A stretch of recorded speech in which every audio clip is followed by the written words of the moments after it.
help people get services more in a preventive way, or at least an earlier intervention than a physical health hospitalization or an ER visit.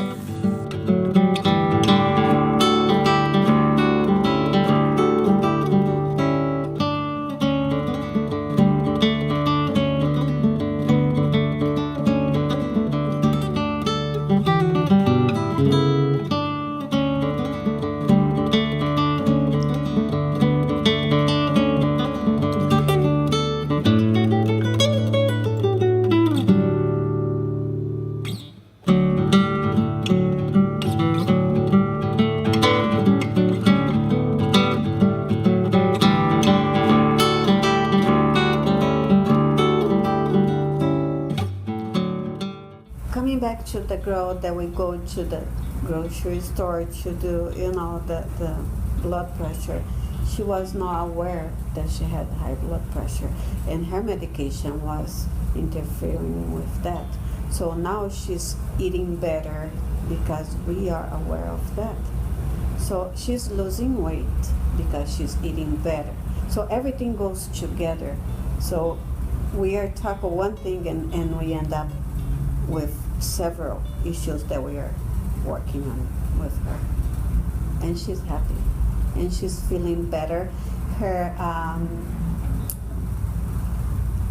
self-esteem is improving because she's losing weight. So her confidence is getting better. So it's everything together.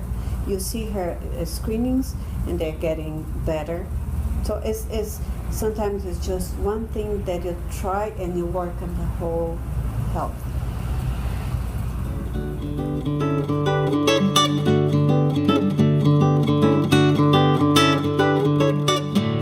What they do in the mornings is they input any changes in status for people, and then and any new kind of screening data that's come in that hadn't been captured the day before, and then they literally click a button and they pull up their huddle prioritization report, and it shows who is most urgent for them to talk about today, which is really different than what we tend to do in meetings. In community-based ACT fidelity meetings, you cover everybody on the caseload every single time, and that ensures you don't miss anybody, which is great, but it doesn't necessarily mean that you have a way of knowing who truly is the most acute person to talk about.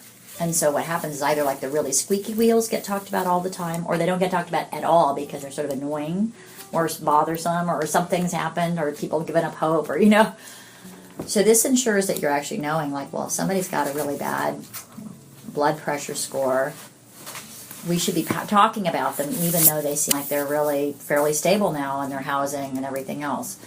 It also ensures that people that may have difficulty forming relationships with providers also get talked about.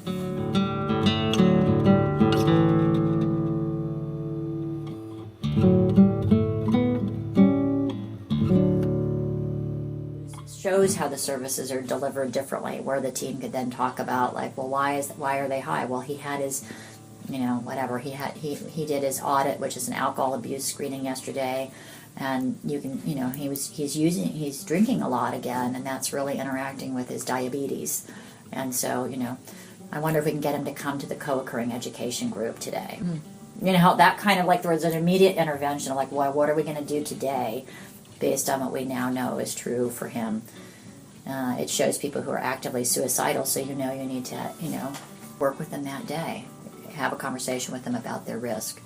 So I just think there's something about it that seems to engage people, even though the screenings don't. But when you see the accumulation and you see all the little red flags on the screen, and you see, and you sort of walk through and tell a story about that person, I think that's when it becomes interesting. I think that it's easier to engage the client with some type of treatment when they see in front of them. It's not me. I am not telling them what to do.